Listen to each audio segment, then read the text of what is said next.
یہ جنت آسمانی جنت نہیں ہے، اس لیے کہ آسمانی جنت کے اندر پہلے تو اس میں اختلاف ہے کہ وہ ابھی تک اللہ تعالی نے پیدا کیا ہے یا نہیں کیا، اور دوسری بات یہ ہے کہ اگر یہ کلیئر ہے کہ وہ اللہ نے پیدا کیا ہے اور اس کے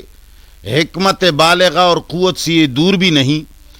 تو اس کا قانون ہے کہ اس میں لوگ مرنے کے بعد جاتے ہیں، اور یہ بھی قانون ہے کہ وہاں جب کوئی جاتا ہے تو پھر اس سے نکلتا نہیں۔ لہٰذا یہ کوئی زمینی جنت تھی، اونچی جگہ پر کوئی باغ تھا، اس کے اندر اللہ تعالی نے ان کو رکھا ہوا تھا۔ تو اللہ نے فرمایا کہ تو اور تیری بیوی سکونت اختیار کرے الجنت، اس باغ کے اندر، وَكُلَا، اور کھاتے رہیے، منہا، اس باغ سے، رغدن، فراغت کے ساتھ، یا رغدن بسیار، حیث شئتما، جہاں تم چاہو، اس باغ کے اندر کھاتے رہو، فراخی کے ساتھ، بسیار طریقے سے، حیث شئتما، جہاں چاہو، کسی درخت کے نیچے، کسی پتھر کے اوپر، کسی میدان میں، کسی سینری کے اندر، جہاں چاہو کھاتے رہو، لیکن ولا تقربا، قریب مت جائیو، ہاذہ الشجرۃ،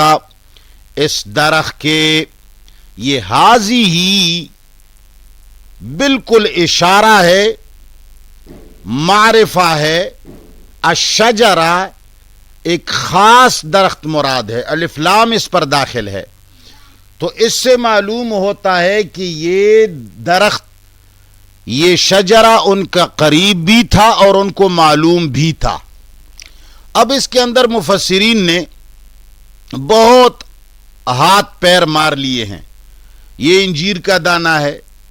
کوئی کہتا انگور کا دانہ ہے، کوئی کہتا ہے کہ گندم کا دانہ ہے، کوئی کیا چیز سمجھتے ہیں، کوئی کیا چیز سمجھتے ہیں۔ پہلی بات تو یہ ہے کہ قرآن کریم نے اس کو مجمل چھوڑا ہے، مبہم چھوڑا ہے، ہمیں اس کے لیے ہاتھ پیر مارنے کی ضرورت نہیں۔ جب اللہ نے نہیں بتایا تو ہمیں اس کے کھوج اور کورید کرنے میں کوئی فائدہ نہیں۔ دوسری بات یہ ہے کہ مفسرین نے جن چیزوں کو متعین کیا ہے اس میں ایک باحوالہ اور مدلل بحث تفسیر البرہان میں رحمت اللہ طارق صاحب نے غالباً 164 165 صفحے پر تقریباً 5-6-7 صفحات پر مشتمل بحث کی ہے، اور اس میں تقریباً 70-80 کتابوں کے حوالوں سے جو لغت اور تفسیر کے حوالے انہوں نے دیے ہیں، تو انہوں نے لغت عرب سے یہ ثابت کیا ہے کہ اس الشجرہ سے مراد عورت کا اندام نہانی ہے۔